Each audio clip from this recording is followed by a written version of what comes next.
Hey everyone, my name is Austin, and welcome back to another episode of the Unfiltered Faith Podcast. If this is your first time tuning in, I'm so glad you're here, and if you've been here before, welcome back.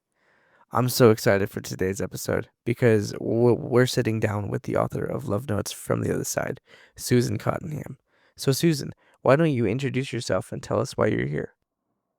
Well, thank you so much for having me today, Austin. I am so excited to be here and speak with you. I am Susan. I am born and raised from Saginaw, Michigan, and I've actually called this my home my entire life. I'm someone who's driven by goals, and I'm passionate about anything that involves learning, growing, helping others pursue what they love, and that's why I'm here today. So what inspired you to write your book? Was there a specific moment or message that sparked it? Well, that's a great question. Honestly, the inspiration came from a mix of personal experiences, like the deep desire to connect with others. There wasn't like just one moment, it was more like a series of quiet realizations over time. I remember like waking up quite a few times in the middle of the night with this undeniable feeling, like almost like a divine nudge telling me, like, it's time to write.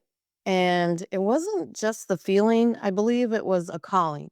So I believe that God made it clear that in my journey, it wasn't just for me, it was meant to be shared for others to help heal, maybe even reflect and, give them a piece of themselves in the story. And it was deeply personal for me, but also incredibly purposeful.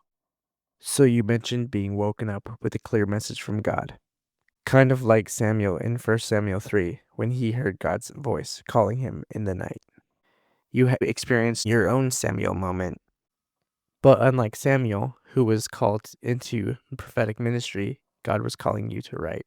At first, you may have doubted or questioned what you were hearing. Is this really God? Could he be asking me to write?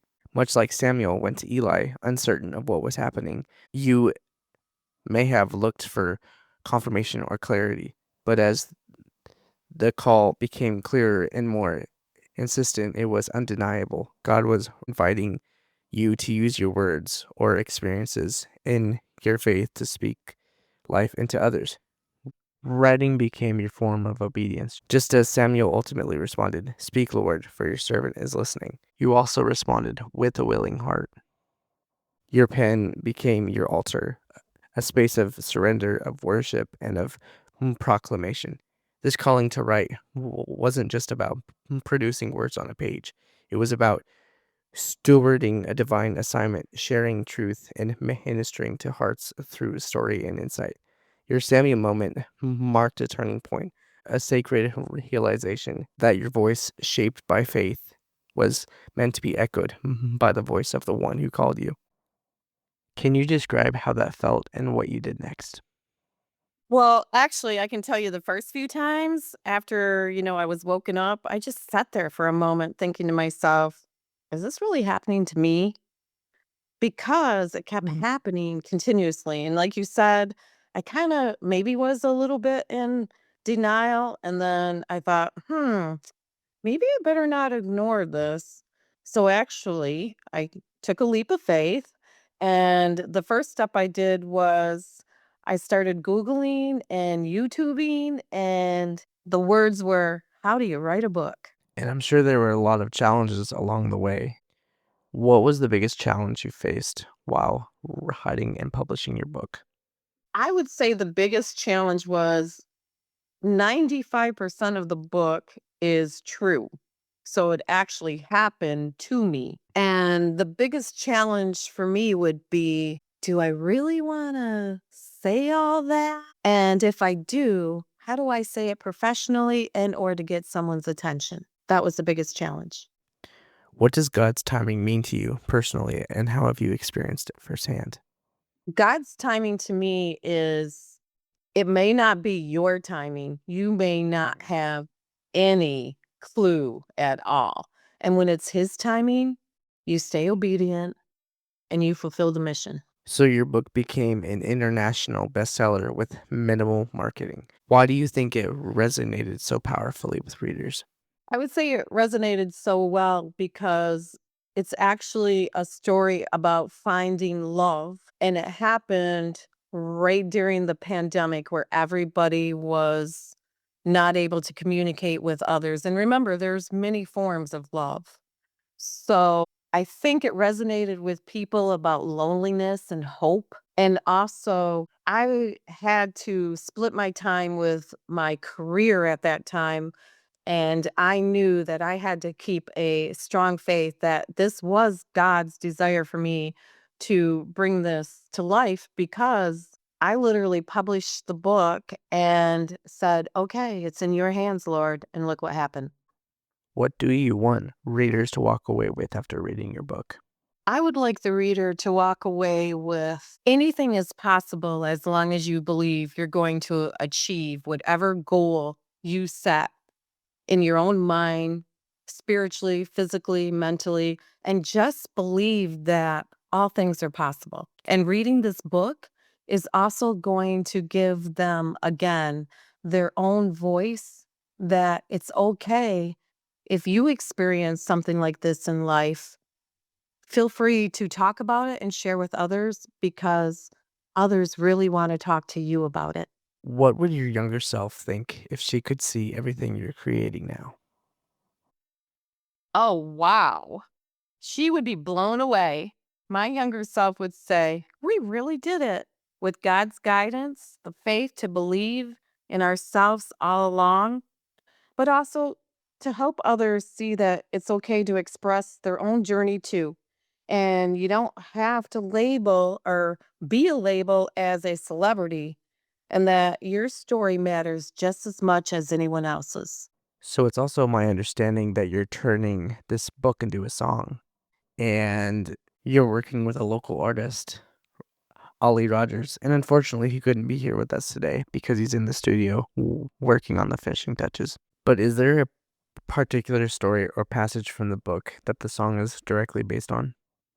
Well, the book is actually about two people connecting through the internet. So, actually, not knowing each other and truly knowing if that other person or who is that other person on the opposite side of the computer screen.